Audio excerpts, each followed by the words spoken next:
Александра Сахибовна родилась 22 июня 2002 года. С 4 лет находилась под опекой бабушки Елены Ивановны Кузнецовой. Обучалась в школе в поселке Уснег Усть-Коломского района Республики Коми.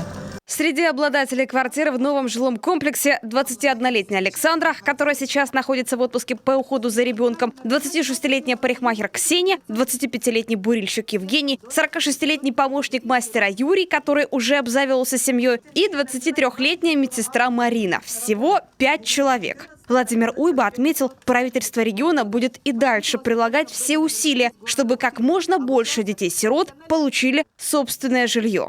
Мы привлекаем и собственные средства, понятно, заимствуем федеральные, но делаем это только для того, чтобы каждый год увеличивать количество детей-сирот, которые получают собственное жилье и начинают жизнь полноценную.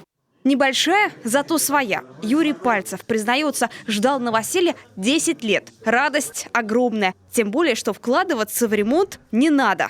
Очень хорошая. Главное, что за столько лет уже все-таки добился своего, получил квартиру.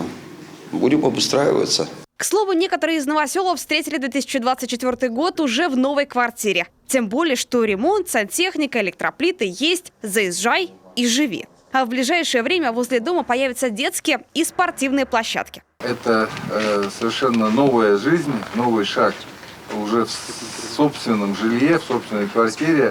Тем более, что есть уже и продолжение рода, поэтому это вообще замечательно. Поэтому всем желаю в новых квартирах счастья, благополучия, радости и, конечно же, детского смеха.